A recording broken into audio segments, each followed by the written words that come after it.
So here we have the Mercedes-Benz C220 Coupe on a 15 plate.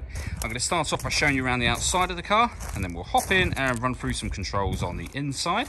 From the outside though, you can see it's a two-door car with alloy wheels. Let's start off inside the boot and then work our way around the rest of it from there. As we approach the back of the car, you can see we have reversing sensors, plenty of boot space as well, plus we have a 60/40 split folding rear seat should you wish to increase this space even further. Okay, so we're just going to work our way back round to the front of the car and then we'll hop in and run through some controls on the inside. But now that we've done a full circle of it, you can see it's in excellent condition the whole way round. Just briefly before we climb in, I think that's why we're seeing the interior from this exterior point of view. There's plenty to run through on the dashboard, so let's hop in and we'll do that right now.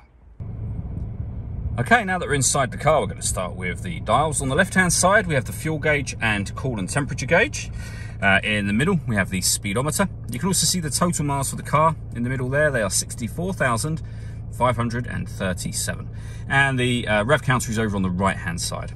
If we back out to the steering wheel, we have buttons on the left here that will change the information in the center. For example, you can have a digital readout for the speedometer amongst other bits of info. And over on the right hand side, we have stereo and phone controls. The stereo itself is over in the center here, and then we have the screen, of course, directly above it.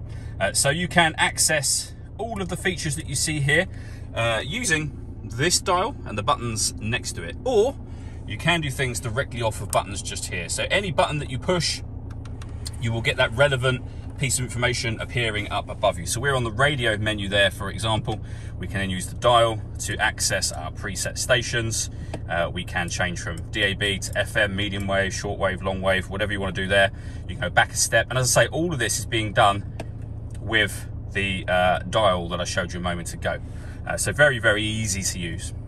Below that, we have, as I said, the buttons from before, the main volume for the stereo, the CD player just there. Once we've paired up a phone, we can answer and end phone calls from here or from the steering wheel. Beneath that, we have dual zone climate control. So if I move the gear lever out the way, you can adjust the passenger temperature and the driver temperature individually. You can increase and decrease the fan speed. That button will turn your air conditioning off, or in this case, back on again. Or just hit auto and the car will take control of the direction of the air and the fan speed to maintain the temperatures that you've asked for. Any manual adjustment will override auto straight away again. Just above that, we can turn the parking sensors on and off if we wish to. We can put the vehicle in eco mode, and we have our hazard warning lights as well. This section will push open to reveal a 12-volt charging socket and some storage. And then we have the gear lever for the fully automatic gearbox. All that leaves me to say is thank you for taking the time to watch this video. If you'd like to come and see the car in person and have a test drive, please feel free to give us a call here at Surrey Specialist Cars. We'd love to hear from you soon.